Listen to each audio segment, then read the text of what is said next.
ইসরায়েলের পক্ষ নিয়ে হামলা করলে ভয়াবহ পরিণতি নিয়ে আবারও কড়া বার্তা দিল ইরান। মার্কিন সংবাদ মাধ্যম সিএনএনকে দেয়া এক সাক্ষাৎকারে নাম প্রকাশে অনিচ্ছুক ইরানি কর্মকর্তা হুঁশিয়ারি দিয়ে বলেন, ইসরায়েলকে রক্ষায় যে কোনো দেশ এগিয়ে এলে তাদের আঞ্চলিক ঘাঁটিগুলোকেও টার্গেট করা হবে। ওই কর্মকর্তা আরও বলেন, ইরান আন্তর্জাতিক আইন অনুযায়ী দখলদার শাসনের বিরুদ্ধে দৃঢ় জবাব দেওয়ার অধিকার রাখে, আর কেউ যদি এই শাসনকে রক্ষায় এগিয়ে আসে তবে তাদের আঞ্চলিক ঘাঁটিগুলো পরবর্তী লক্ষ্যবস্তু হবে। গত কয়েক মাস ধরেই মধ্যপ্রাচ্যের উত্তেজনা চরমে।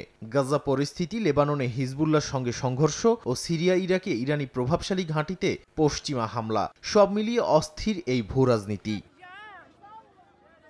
বিশ্লেষকরা বলছেন, এই হুমকি শুধু সামরিক নয়, এটি কূটনৈতিক চাপের কৌশলও। ইরান চাইছে আঞ্চলিক শক্তিগুলো যেন ইসরায়েলের পক্ষে সরাসরি লড়াইয়ে না নামে।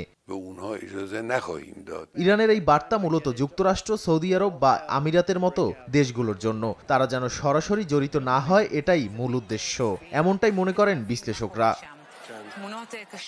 অন্যদিকে যুক্তরাষ্ট্র স্পষ্ট জানিয়েছে, ইসরায়েলের নিরাপত্তায় তারা অঙ্গীকারবদ্ধ, তাই যে কোনো মুহূর্তে যুদ্ধ আরও বিস্তৃত হওয়ার আশঙ্কা উড়িয়ে দিচ্ছেন না কেউই।